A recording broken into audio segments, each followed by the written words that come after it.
સંતરામપુર તાલુકાની ખેડાપા પ્રાથમિક શાળાના નવીન મકાનનું લોકાર્પણ કરવામાં આવ્યું। જગદીશ ત્રિવેદી અને પૂર્વ શિક્ષણ મંત્રી ડોક્ટર કુબેર ડિંડોરના સહયોગ થકી બિલ્ડિંગ તૈયાર કરવામાં આવી।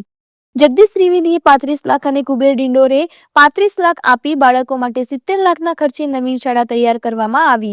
સમાજમાં એક ઉત્તમ ઉદાહરણ આપી બાળકો માટે નવીન શાળા બનાવી દાખલો આપ્યો। ખેડાપા પ્રાથમિક શાળાઓમાં મકાનના અભાવના કારણે બાળકોને પડતી હતી અગવડતા। આઝાદી પહેલા રાજવી પ્રતાપસિંહજી દ્વારા શાળા બનાવવામાં આવી હતી। ખેડાપા પ્રાથમિક શાળાને નવીન મકાન મળતા બાળકોમાં અનેરો આનંદ।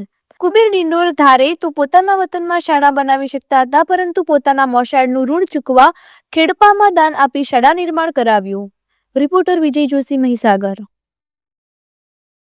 નમસ્કાર, હું છું જગદીશ ત્રિવેદી। આજે 6 ફેબ્રુઆરી 2026 અને શુક્રવારે અહીંયા મહીસાગર જિલ્લાના સંતરામપુર તાલુકાનું પ્રતાપગઢ અને ખેડાપા ગામ, જ્યાં પ્રતાપગઢ પ્રાથમિક શાળા આવેલી છે, 1887માં અહીંના રાજવી પ્રતાપસિંહજી ભવાનસિંહજી પરમારે એ શાળા બનાવેલી આઝાદી પહેલા।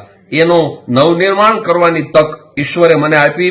70 લાખ રૂપિયાના ખર્ચે તૈયાર થયેલી શાળા, એમાં 35 લાખ રૂપિયા હું આપી શક્યો અને 35 લાખ રૂપિયા સંતરામપુર વિધાનસભાના ધારાસભ્ય અને પૂર્વ શિક્ષણ મંત્રી ડોક્ટર કુબેરભાઈ ડિંડોરે આપ્યા। કુબેરભાઈ ડિંડોર ધારે તો પોતાના વતનની અંદર પણ આ શાળા બનાવી શકતા હતા, પણ એમણે પોતાના મોસાળનું ઋણ ચૂકવવા માટે એમના માતુશ્રીનું જે વતન છે એવા ખેડાપા નવી ગળી ગામની અંદર એમણે મને વિનંતી કરી અને આજે 70 લાખ રૂપિયાના ખર્ચે નિર્માણ પામેલી એ નવનિર્માણ પામેલી શાળાના ભવનનું છાત્રાર્પણ થઈ શક્યું, એનો અત્યંત આનંદ છે। આ પ્રસંગે ડોક્ટર કુબેર ડિંડોર, એ સિવાય જિલ્લા પ્રાથમિક શિક્ષણાધિકારી, એ સિવાય જિલ્લાના શિક્ષણના સમિતિના ચેરમેન પિનાકીનભાઈ શુક્લ, આવા અનેક મહાનુભાવો અહીંયા હાજર રહી શક્યા અને લોકોને અને વિદ્યાર્થીઓને આ સગવડ મળી, એનો અત્યંત આનંદ છે।